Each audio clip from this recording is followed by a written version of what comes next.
Olá, meus companheiros, companheiras, tudo bem? Saudações a todos vocês.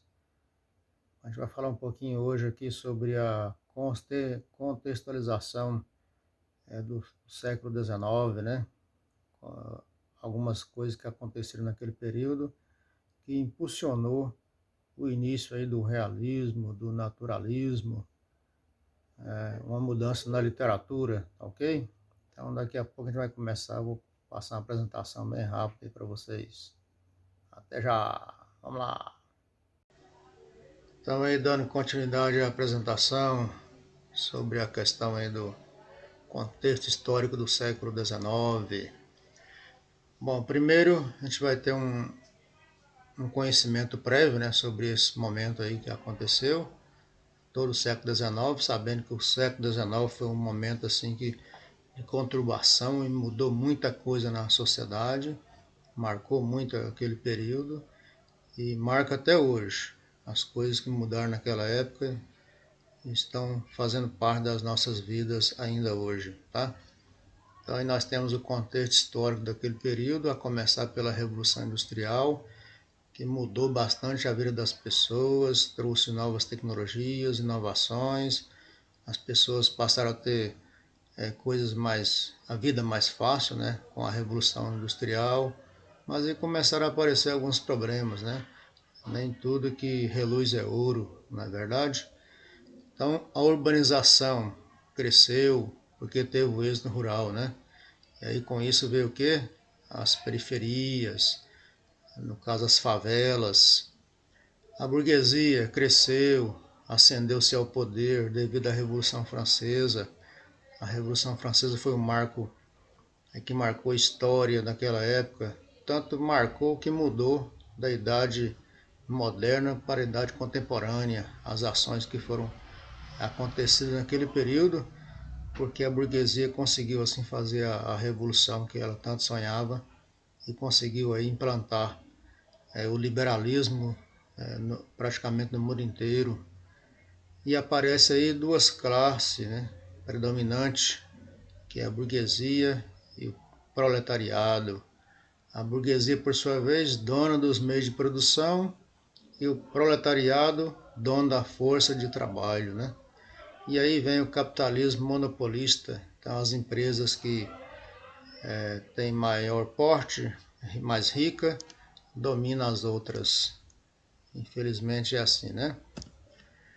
Uma observação bem rápida aí sobre as revoluções que aconteceram, né? Nós sabemos que foi na Inglaterra, que a Inglaterra é o berço da Revolução Industrial. A primeira fase vai de 1750 a 1860, então começa no século XVIII e vai até o século XIX, na década de 60. Aconteceu principalmente na Inglaterra, porque a Inglaterra tinha todas as condições para isso, né? As condições favoráveis, pelo fato da posição geográfica, por ter capital primitivo e tudo mais. A segunda fase que nos interessa aqui, porque é do século XIX, vai de 1860 a 1900, aí já consegue atingir a Europa, a América, a Ásia, né? E é marcado aí pelo Fordismo. E o Japão pelo Toyotismo. Aí vocês conhecem, né, a marca Ford, a marca Toyota. Depois vocês podem pesquisar e ter mais detalhes. E aí vem as inovações tecnológicas, aparecendo o aço, a eletricidade, o petróleo, as telecomunicações. Então as coisas vão crescendo, vão modificando e a sociedade vão transformando, né? Na medida que a sociedade transforma, vem junto aí os problemas, né? As dificuldades que as pessoas têm. Então primeiro vem o sonho do emprego e depois muitos não conseguem, fica desempregado e fica à mercê, né, da sorte também do governo. A terceira fase é essa recente do século XX, marcada aí principalmente pela questão da robótica, a engenharia genética e a microeletrônica, né? Vamos adiante. Bom, o processo de expansão das grandes potências industrializadas em busca de colônias e áreas de exploração econômica impulsionadas pelos interesses do capital financeiro e industrial a partir da segunda metade do século XIX.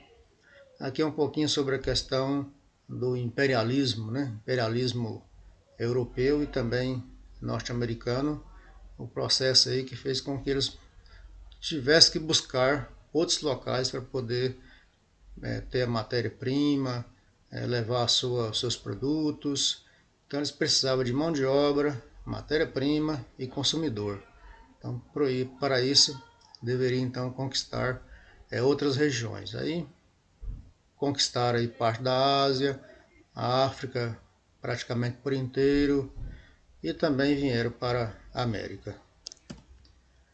Fatores responsáveis da segunda revolução industrial, como já falei para vocês, né? Foi a questão da busca de matéria-prima, forte aceleração industrial, descobertas aplicadas ao transporte e às comunicações, desenvolvimento do capitalismo, fabricação do aço em 1856, aproveitamento do petróleo e seus derivados. Principais potências nesse período, Inglaterra e França. Por falar nisso, né, Inglaterra que no século XIX passa por várias revoluções, até conseguir então implantar aí na Inglaterra o parlamentarismo. E na França foi a Revolução Francesa, que ela termina com Napoleão Bonaparte, que faz toda uma reviravolta, né, uma mudança até do mapa do mundo. Foi ele que decretou o bloqueio continental para impedir aí os outros países de negociar com a Inglaterra. Então esses dois países praticamente ficaram rivais aí durante o governo de Napoleão Bonaparte. Napoleão queria conquistar a Inglaterra, não estava conseguindo, então decretou o bloqueio continental para impedir outros países de negociar.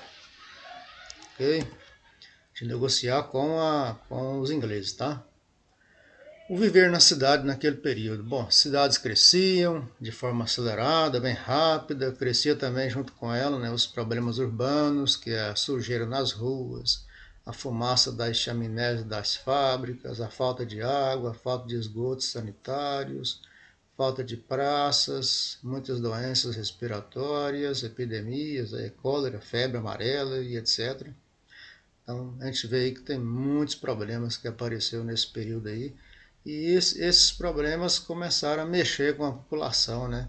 Mexer com o cérebro delas. Então tem que buscar uma solução, tem que melhorar de vida, tem que sair dessas doenças, tem que tirar esses problemas. Então começou a se movimentar. Nós temos aí um exemplo, né, de uma criança que está com cólera, diarreia aguda pela bactéria Vibrião, e colérico, que se multiplica no intestino. Só um exemplo. E aqui nós temos a questão das associações de operários que vão aparecendo, né, porque eles vão tendo contato com ideias socialistas, ideias também liberais, né, que vão acontecer nesse mesmo tempo. Então, lutavam por melhores condições de trabalho, organizavam partidos, organizavam sindicatos e associações. Luta por direito trabalhistas e políticos. Aí surge então o liberalismo, que é defendido aí pelo Adam Smith, que é esse do lado direito, o que tem menos barba, e o socialismo, defendido aí por Karl Marx. Então, nesse período, Karl Marx passa a criticar o capitalismo, critica a questão da exploração sobre o trabalhador, e ele diz: trabalhador, acorda, vocês podem conseguir virar o jogo, né? E ter a sua vida valorizada, seu trabalho mais valorizado, tá? E também surge nesse mesmo tempo o anarquismo. São só as ideias, né? Porque em si mesmo não foi possível ainda ter o anarquismo em nenhuma sociedade, tá? Bom, as ideias racistas daquele período, né, que era comum, não só racista, mas tem também a questão religiosa que aparece nesse período e tudo mais. Aí os europeus colocaram na cabeça que eles tinham essa missão, que era a missão civilizadora, ou seja, o dever dos europeus de levar o progresso e os bons costumes para a África e a Ásia. Essa parte é a parte do imperialismo dos nossos amigos aí, digamos assim, né, dos europeus, que era conquistar outros territórios para poder ter mão de obra barata, levar os seus produtos, né, para pessoas consumirem e tudo mais. Bom, aí essa frase aí do Jules Ferry: as raças superiores têm um direito perante as raças inferiores. Há para eles um direito porque há um dever para elas. As raças superiores têm o dever de civilizar as inferiores. Então, essa é uma afirmação aí do Jules Ferry, ministro da França, entre os anos de 1832 a 1893, né? Então, aqui nós terminamos a apresentação. Então tá aí, pessoal. Espero que vocês tenham aprendido um pouco sobre esse período aí do século XIX, que mudou bastante a sociedade, né? Então, tudo de bom para vocês. Um abraço.